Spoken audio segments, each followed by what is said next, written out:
It's good to be alive. We're on the drive home learning all about what happens at school here in Townsville and the different opportunities and programs that are available to students here in Townsville.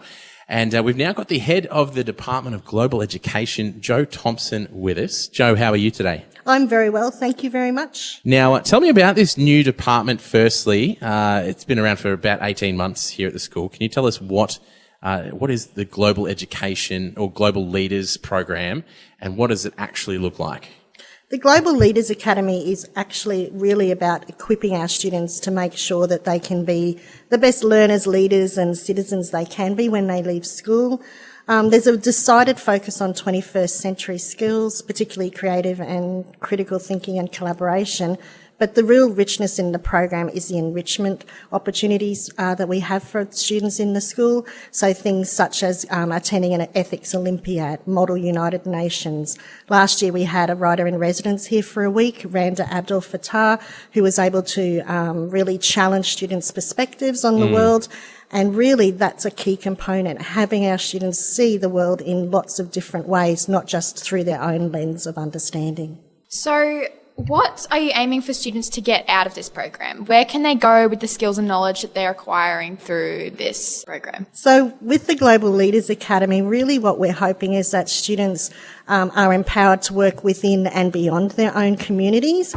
As I said previously, it is around helping students understand world views, developing their own views of the world, and being enriched by considering different people's perspectives and values. We want our students to be people who have a real strong sense of humanity and a focus on empathy for others, but that they actually then use that in order to advocate for a better world. Mm-hmm. So we're looking for students to develop their citizenship and sense of responsibility to make the world the best place it can be for everybody. Yeah. Now, I do want to just add a question here. For you personally, as someone that has studied history extensively, why are you so passionate about that and about helping build good global citizens? Yeah.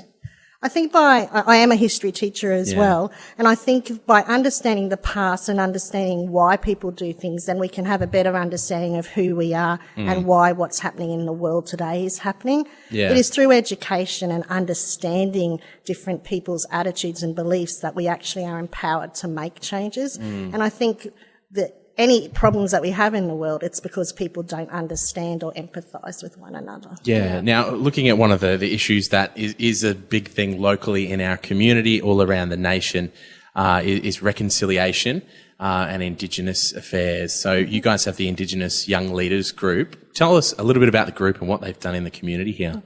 So Indigenous Young Leaders has been a program in our school for over 10 years. It was a program that was developed in the acknowledgement that young people in our world all need to have a role and a voice, and Indigenous students in our school make up over 20% of our population.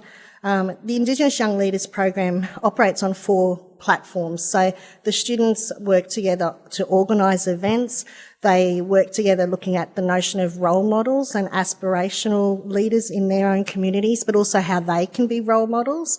They also work very hard on community building, and the key focus of that is reconciliation. And then the 4th element that we look at is in terms of being community minded, so making sure that they're giving back to their community as well.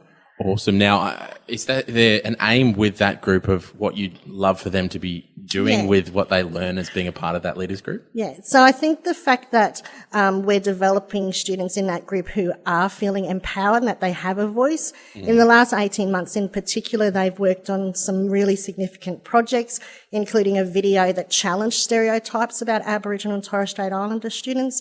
And last year they actually wrote a treaty that the school executive principals and the school captains signed. So as far as we know, we're the only school in Australia that has done that, a treaty with our Indigenous students.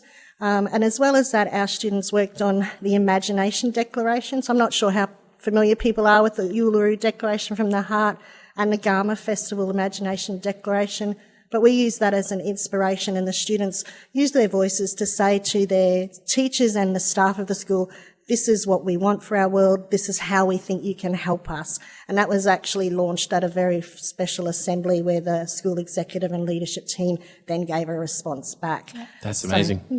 So I think our school lives and breathes reconciliation. And your question was, well, what do we hope? Well, really, we hope our students continue feeling as though they've got a voice and are empowered when they leave school to make a change. That's really cool. So we're going to talk to one of the young students that's a part of the Global Leaders Academy, Riley Bauer. Riley, how are you? Yeah, good, thanks. Now, tell us a little bit about what your experience has been being a part of the Global Leaders Being program. a part of the Global Leaders gives me so many more opportunities that no other school provides.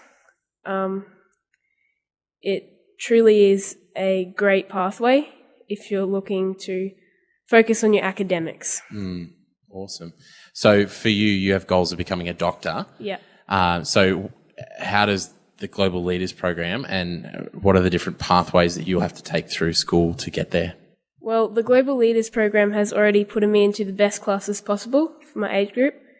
And looking forward, once I get into senior school, we're looking to keep up global leaders in human tech, but also engage in new multiple levels of different subjects. Fantastic. So, Riley, you've been very fortunate being able to travel with the school to like New Zealand. What was that experience like? That was a truly incredible experience. I got to engage with different cultures that we'd never seen before and learn all the different techniques that they have to stuff that we take for granted in our everyday lives. Yeah.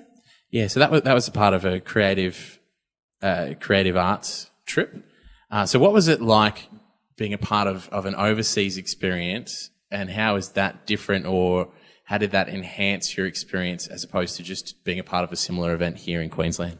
Well, it just allowed me to understand the world better and understand how diverse we really are. It also gave me it sort of links back with Global Leaders, talking about how we're more than just ourselves. We're together as a whole world. Yeah, that's really, really great. So then you're a great drummer, I hear, or a percussionist. So what do you think would be harder, to be a great drummer, maybe the world's greatest drummer, or becoming a doctor? Well, the creative arts program's exceptional. However, the academics are incredible, out of this world. We're able to engage with so many different styles. Like, we have 2 different types of maths in senior that we can learn, up to 5, I think, different types of science. So Wow. There you from go. biology and chemistry to marine biology, pretty much. So you're getting some great support in both of those areas, creative Incredible arts support, and in becoming a doctor. Yeah. Fantastic. Guys, thanks for telling us all about the Global Leaders Academy and what that all looks like. Thank you.